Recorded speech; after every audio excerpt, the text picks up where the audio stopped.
La historia de los asesinatos ocultistas de Detroit es uno de los más extraños en el crimen americano. Es una historia que involucra magia negra, homicidio y un hombre bastante astuto y emprendedor que llegó a Detroit con un extraño sueño y que hizo uso de todas las oportunidades que encontró en la ciudad para hacerse de un nombre, una casa y una historia que pasaría a la posteridad de una manera que jamás imaginó.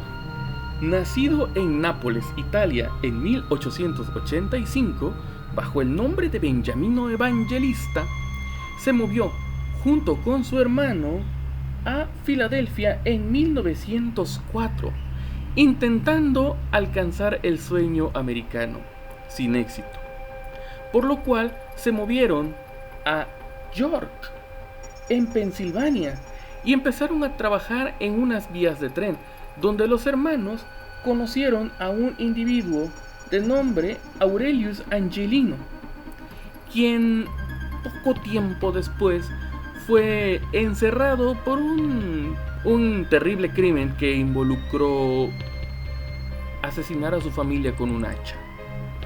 Esto hizo que Beniamino se moviera a Detroit, Michigan, y se cambiara legalmente el nombre al de Benny Evangelist, y comenzó un muy buen trabajo de carpintero. Aparte, se dedicaba a los bienes raíces. Entonces, si encontraba una casa en ruinas, él lo que hacía era que recogía la madera, buscaba lo que fuera de buena calidad y lo revendía. De esta forma amasó una pequeña fortuna, pudo atraer a una chica, a una mujer, y casarse para formar una familia, ya convertido en un pequeño magnate de Detroit. Sin embargo, Benny no nada más se dedicaba a estas labores, sino que aparte él se autoproclamó como un elegido y comenzó a dar culto en el sótano de su casa. Uno de los datos curiosos respecto a esto es que Benny era considerado como una especie de charlatán, porque a pesar de ser un líder religioso, él iba a misa los domingos, él era católico. Y se decía que la verdadera mente detrás de todo este culto era su esposa, quien sí era una fervorosa fanática de las visiones de su marido. Visiones que Benny recopiló y publicó en uno de 4 libros, que en realidad jamás se publicaron, solo se publicó uno, bajo el título de La historia más antigua del mundo, descubierta por ciencias ocultas de Detroit. Bueno, ¿en qué consistía el culto? Consistía principalmente en lo que vendría siendo limpias, purificaciones, oraciones, bendiciones, etcétera, para aquellas personas que tuviesen el dinero suficiente, y curaciones místicas y milagrosas de enfermedades complejas como era la tuberculosis en ese entonces. Cabe destacar también que obviamente los familiares de personas que no lograron sobrevivir, o a las que nunca les llegó la buena fortuna, o a quienes al final el marido abandonó, etcétera, no estaban muy felices con la actitud de Benny y eran quienes lo denunciaban como un charlatán. Pero la fe mueve montañas. Por ejemplo, entre los datos curiosos sobre los descubrimientos y la estructura del templo improvisado en el sótano de Evangelist, destaca lo que era la exposición de los planetas celestiales, que no eran más que personificaciones de los planetas puestos en órbita alrededor de un foco que representaba el Sol.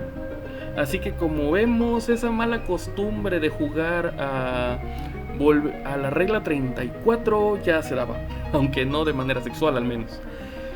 Y bueno, respecto al hallazgo de los cadáveres, la verdad es que sí fue una escena dantesca. Así que dejaré que lo digan en sus propias palabras algunas de las personas que llegaron primero a ver la escena del crimen. El 3 de julio de 1929 entramos a una casa localizada en el 3587 de la calle Saint-Aubin en Detroit. Dentro encontramos a un hombre de nombre Benny Evangelista o Evangelist sentado detrás de su escritorio. Sus manos estaban colocadas gentilmente sobre su regazo en posición de rezo, y su cabeza estaba al lado de sus pies, en el suelo. Subiendo las escaleras, encontramos a la señora Santina Evangelista y a sus niños, Mario, de 18 meses, Angelina, de 7 años, Margaret, de 5, y Jane, de 4. Santina estaba en la cama con su bebé Mario. Su cabeza había sido cercenada y el cráneo de Mario había sido aplastado. A través de todo el salón, los otros niños habían sido asesinados en sus camas con un hacha. La escena era horrible, como se puede escuchar, y quizás palabras más, palabras menos por la traducción, se puede deducir que aquellos que vieron la escena no la podían digerir con bastante facilidad. Y bueno, si hablamos de sospechosos, la cosa se pone aún más compleja. El crimen de Evangelist, o los asesinatos ocultistas, sigue sin resolverse al día de hoy. Hay sospechosos, siempre hubo sospechosos. Uno de los principales es un individuo misterioso que supuestamente iba a recoger madera de una casa que Evangelist un día antes había comprado para mover la madera hacia un cliente potencial que tenía. Dicha camioneta jamás pasó por la madera y solo se supo de ella debido a uno de los testigos. Entre los sospechosos también estaba la Mano Negra, la organización criminal que terminaría dándole forma a la mafia siciliana en Estados Unidos, ya que se comentaba por la vía de algunos testigos que en algún momento Benny comentó haber recibido una carta de la Mano Negra diciéndole que era su última oportunidad.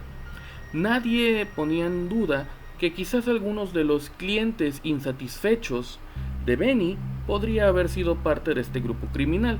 Sin embargo, dichas sospechas jamás pudieron confirmarse debido a que por ese entonces ya Lucky Luciano había comenzado a formar lo que vendría siendo la estructura de las 4 familias mafiosas, es decir, que la Mano Negra estaba muerta. Otro de los sospechosos no es ni más ni menos que el propio Aurelius Angelino. Así es, la persona que Benny y su hermano habían conocido en otra ciudad. Este individuo había logrado escapar de prisión y estuvo libre por bastante tiempo, jamás logrando encontrarse. Sin embargo, nadie pudo ubicarlo en el lugar de los hechos. Otros 2 sospechosos fueron Umberto Tecchio y Angelo De Poli. Tecchio era en especial importante porque él fue la primera persona en registrar los cadáveres y en hacer el llamado a la policía, pero también fue la última persona en verlo vivo, ya que tenía que realizar un pago un día antes por una casa que Benny le había vendido. En el caso de Poli había una circunstancia, y es que él era un vecino que tenía entre su haber un hacha manchada con sangre y tenía antecedentes de violencia y de pequeños conflictos con su estimado vecino de al lado. Sin embargo, conforme fue pasando el tiempo, se descartó. Esto debido a que se encontró que la sangre no correspondía a ningún grupo. Recordemos que en ese entonces no había prueba de ADN, solo se podía confirmar si un grupo de sangre coincidía con otro, y se vio que era sangre de animal. En el caso de Umberto Tecchio, la cosa sí era un poco más espinosa, debido a que unos meses atrás había asesinado a su cuñado en una pelea con cuchillos. Sin embargo, jamás se les pudo adjudicar este asesinato, y como mencioné anteriormente, sigue siendo un misterio. Lo único que sí es un hecho es que, a pesar de haber sido considerado como un charlatán y a pesar de todo el odio que muchas personas por lo visto tenían hacia él, su muerte asistieron más de 5,000 personas, como lo pueden atestiguar incluso fotografías del momento, lo cual quiere decir que, como dije anteriormente, la fe puede mover montañas. En fin, si te gustó este video, dale like y no olvides compartirlo y suscribirte para más en el futuro. Hasta pronto.